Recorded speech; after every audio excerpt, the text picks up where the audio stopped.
Good day, everyone. So this video lesson is all about finding the area, okay, under the normal curve. So in here, we are going to use, okay, the z table, okay, to find the z value, okay, of a particular um, given, okay, in our normal distribution. So, z-table, okay, is also known as the table of probabilities, okay? So, it is created, of course, to summarize the approximate area under the standard normal curve, okay? So, paano ba natin ginagamit itong z-table na to find the z-value? Okay? So, what if I ask you, find the z-value of, okay, find the z-value of 1.35. So, ang gagawin ninyo, tingin kayo dito sa ating first column, okay? So, titingnan nyo yung 1.3 dyan, ito siya. And then, titingin kayo dito sa ating, sa row natin dito, yung horizontally, okay? So, titingin kayo dun sa 0.05, okay? Diba? 1.3 plus 0.05 is 1.35. And then, after nyan, titingnan ninyo, okay, kung saan sila mag-meet, yun yung kanilang z value. So, titingnan natin, ayan, dito siya, ayan. So saan sila mag-meet dito sa 0.4115. So, ibig sabihin, ang z value ng 1.35 ay 0.4115. Okay? So, ganun lang siya kung paano tumingin. Another, what if I ask you, z is equal to 2.36. So, ganun din. Titingin kayo sa 2.3 dito. Ito siya. 2.3. And then, titingin kayo sa 0.06. Tapos, kung saan sila nag-meet, ayan, i-ano lang natin kung saan sila mag-meet. Ayan siya. Ayan. So, nag-meet sila dito sa 0.4909. So, ganyan lang tumingin ng ating z value. Okay? Oh, another, what if ano naman, negative 2.36, walang negative dyan. Okay? So, dito, same lang siya kasi wala namang area na negative. Okay? So, ganun lang din kung saan sila nag-meet. Tapos, yun na mismo yung kanilang z value. So, same lang siya, positive or negative. Okay? Okay, so let's go with this one. Okay, finding the area under the normal curve. So, in finding the area, okay, under the normal curve, you have to remember this at 6 things. Okay, itong 6 na ano natin dito mahalaga na um, i-memorize natin ito. Okay? So, sabi dito kapag daw yung given, for example, find the area under the normal curve to the right of z positive. Okay? Pag ganun yung sabi niya, pag positive yung given z natin, okay, ang gagawin ninyo ay you have to subtract. So, 0.5 minus z value yung given. Or I mean, yung z value yung titingnan natin sa z table. Okay? And then, next, kapag right of z negative naman, i-add naman natin 0.5 or 0.5 plus z value. Okay? Pag left to the left of z positive, i-add din natin 0.5 plus z value. And then, pag left of z negative naman, so 0.5 minus z value.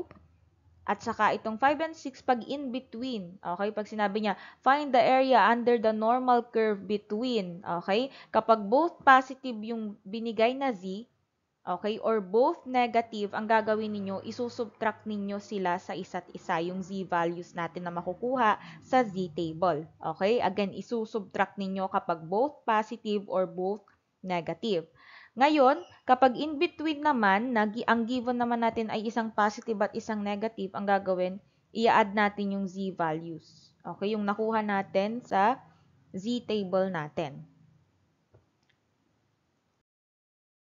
Let's have this first example. Okay, so it says here, find the area under the normal curve to the right of z is equal to 1.78.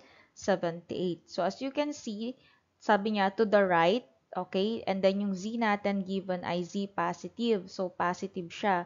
Ibig sabihin, applicable dito yung rule number 1 natin. Okay, so 0.5 minus the z value. So wala pa tayong z value, we need to get it from this one. So, corresponding z value from our z table. Okay? So, yung z value natin ay equal sa, so 1.78, punta tayo dito sa 1.7 and then yung sa 0.08.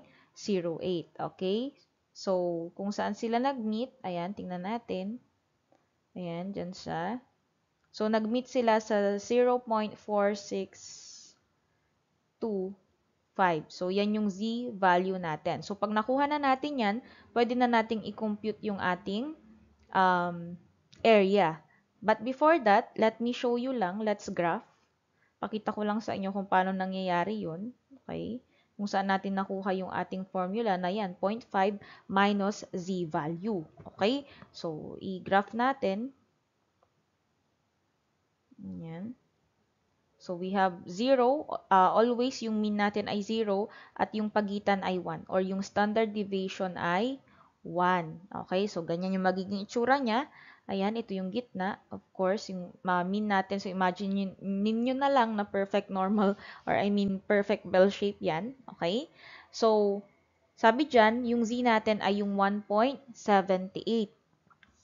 So, 1.78 nandito siya banda. Okay? So, ibig sabihin ito. And then, sabi niya, to the right. Okay? To the right. So, ibig sabihin ito yung right natin. Ibig sabihin, yan yung kukuhanan natin. Yan yung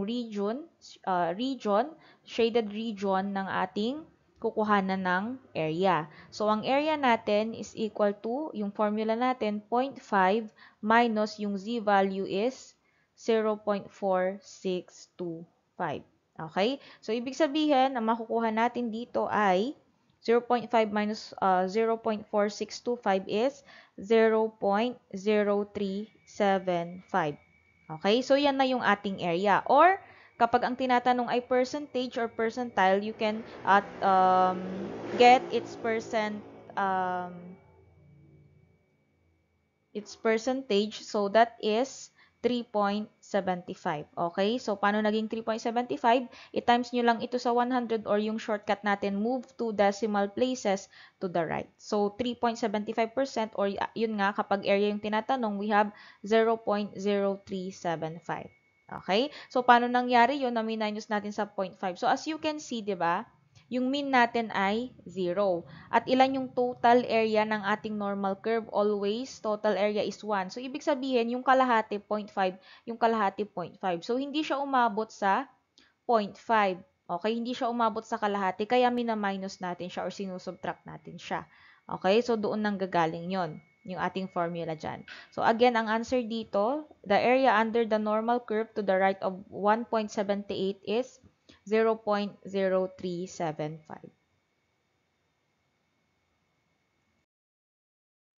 Next, let's have number 2. So, find the area under the normal curve to the right of z is equal to negative 1.31. So, dito naman ngayon ay to the right pa rin pero negative na siya. So, ang gagamitin natin yung number 2 rule natin. So, again, let's find first the z value. So, again, negative man yan or positive, same lang siya. Area lang yung hinahanap natin. So, pupunta tayo sa 1.3 and then doon sa 0.01. Okay, so saan sila magmi-meet? Ayan, so nag-meet sila sa 0.4049. Okay, so yan yung z value ng ating negative 1.31.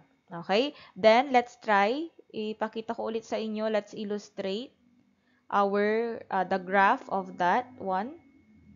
Illustrate lang natin para makita ninyo. Okay? So, laging ganito ha. Pag standard normal. Okay, curve. So, 1.31 or negative pala. Negative 1.31 is here. Okay? So, ito yung gitna natin. Okay? So, nandito yung 1.31. Then, sabi niya is to the right. Okay? So, ibig sabihin, ito. Lahat yan. Ayan.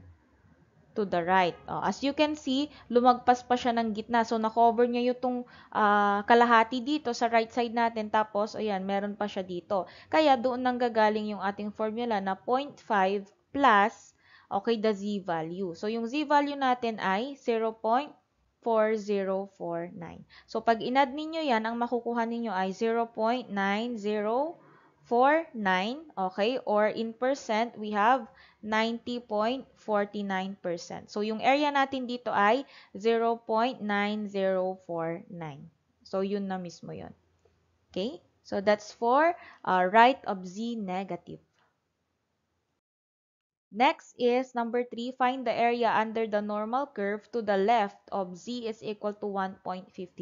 So, ito to the left and positive yung Z. So, gagamitin natin yung number 3 rule natin. So, 0.5 plus Z value. So, let's get first the Z value. So, ang Z value natin, 1.53. So, tingin tayo sa 1.5 tapos sa 0.03. So, careful lang. Okay? So, alin dyan? Oh, so, nag-meet sila sa 0.4370. So, yan yung Z value natin. So, again, ipapakita ko sa inyo lagi kung paano siya i-illustrate into graph. Okay, so we have 0, 1, 2, 3, negative 1, negative 2, negative 3. So, yung ating value dyan ay 1.53. So, approximately, nandito siya. Okay, tapos ito yung gitna natin. So, sabi dyan, to the left. Okay, to the left of 1.53. So, ibig sabihin ito. So, buong yan. So, as you can see, lumagpas ulit siya ng gitna or more than half siya. Kaya doon nakuha yung ating formula na 0.5, okay, plus, okay, the Z value is 0.370. Okay, so 0.5 plus 0.4370. So, ang makukuha natin dyan ay 0.9370 or 93.70%. Okay? So, yun yung ating to the left of Z positive. So, the area there is 0.9370. Next, find the area under the normal curve to the left of negative 2.05. So, in here, yung number 4 natin. Okay, 0.5 ito. Nawala ng point. Okay, ayan. So, 0.5 siya. So, in here, let's get the Z value. So, tingin tayo ulit sa ating Z table. So, 2.05 sabi niya. So, punta tayo sa 2. Okay, and then sa 0.05. Tapos kung saan sila mag-meet. So, nag-meet sila sa, saan sila nag-meet? Sa 0.4798. Okay? And then, let's try to illustrate first para maipakita sa inyo. Okay? So, again, ayan. Draw tayo ng graph. And then, 0 is the mean. And then, standard deviation is always 1. Yung pagitan ay 1. Tapos sabi niya, negative 2.05. So, ibig sabihin, okay, negative. So, nandito siya, banda. Okay, and then ito yung gitna natin. Draw lang natin. Tapos sabi niya, to the left. Okay, so to the left, ito siya. Yan yung kukuhanan natin. So, as you can see, hindi niya naabot yung gitna. So, less than 0.5 siya. Okay? Kaya doon nakuha yung area is equal to 0.5 minus the Z value. So, yung Z value natin ay 0.4798. So, if you're going to solve that, ang makukuha ninyo ay 0.0202. Yan na yung area natin. Or, kapag hinahanap naman yung percentage, kung ilang percentage yung ating area, we have 20.2%. Okay? So, yan na mismo yung ating sagot. So, that's for Z or to the left of Z negative. Okay? Okay. Next, paano naman pag ganito? Find the area under the normal curve between Z is equal to 0 and Z is equal to 1.54. So, pag ganito yung given, as you can see, may 0 siya, right? Okay?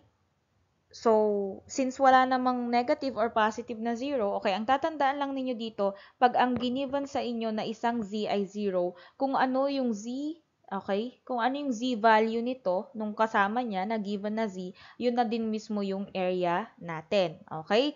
So, kasi, as you can see, ano ba ang Z value ng 0? Di ba? 0. Ayan, 0. So, 0 siya, di ba? And ano ang Z value ng 1.54? Sige, kunin muna natin yung Z value ng 1.54. So, 1.5 and then 0.04.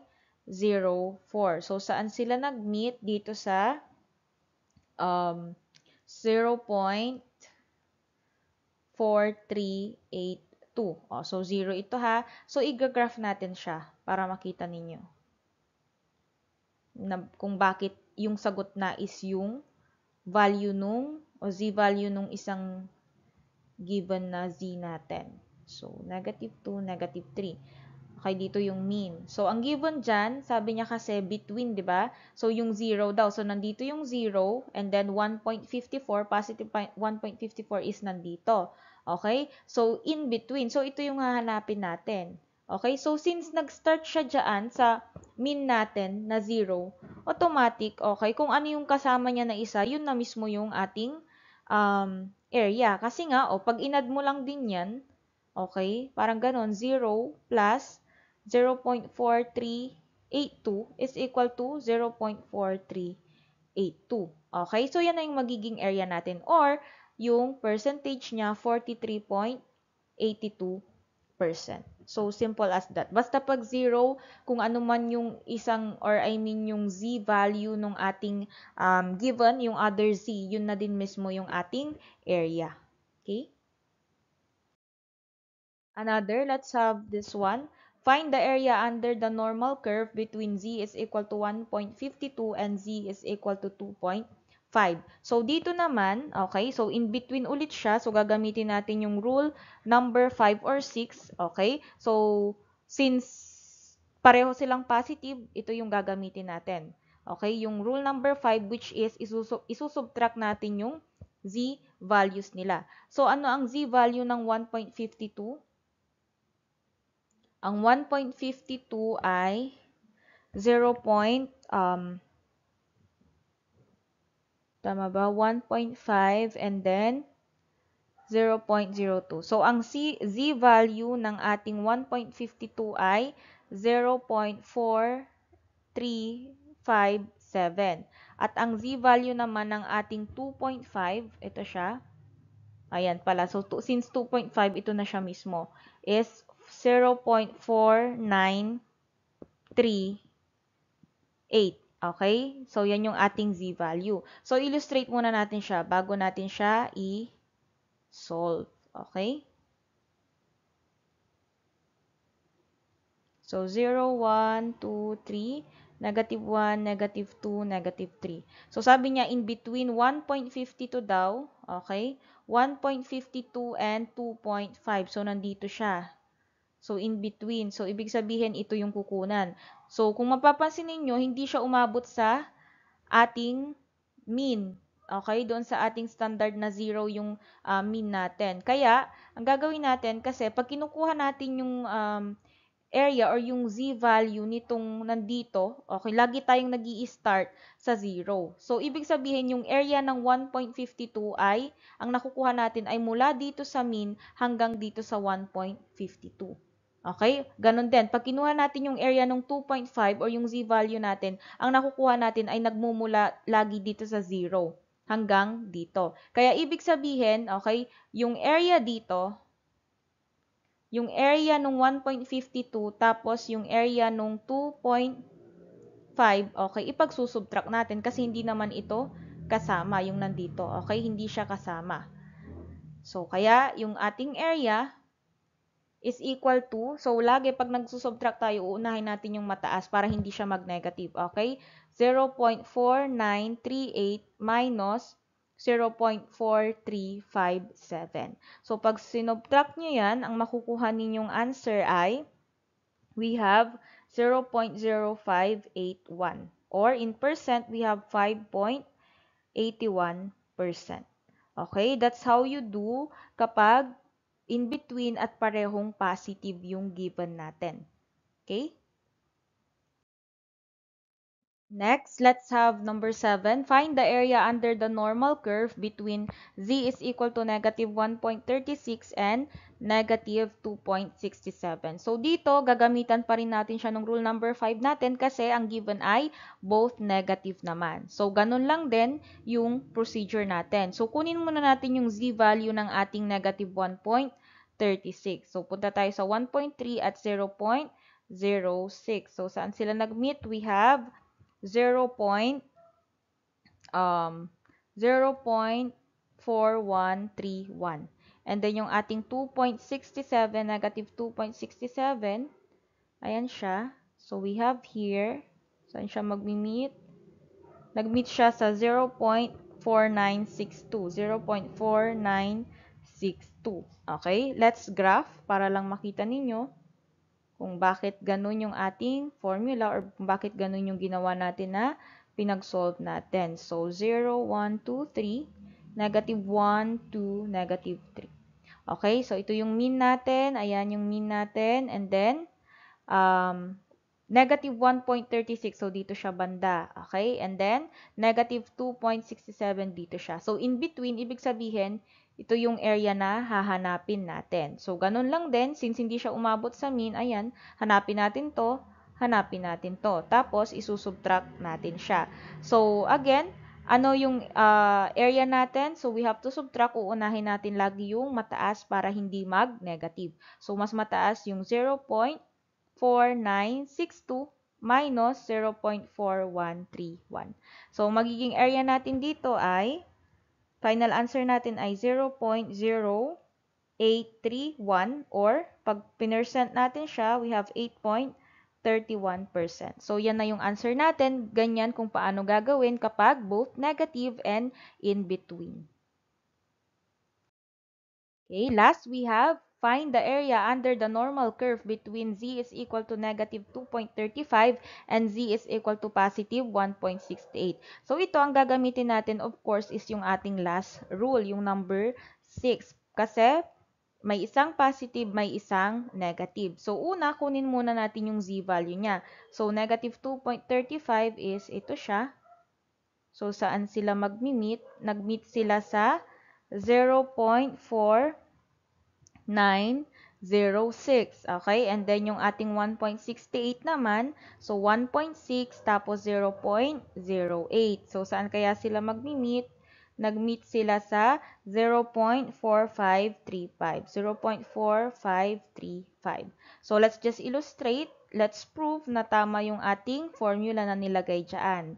Okay? So, ayan. So, 0, 1, 2, 3, negative 1, negative 2, negative 3. So, negative 2.35, nandito siya banda.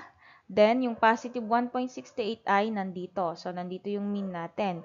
So, in between, kaya ito yung ating shaded region. So, yan yung hahanapan natin ng area. So, as you can see, lumagpas siya, okay?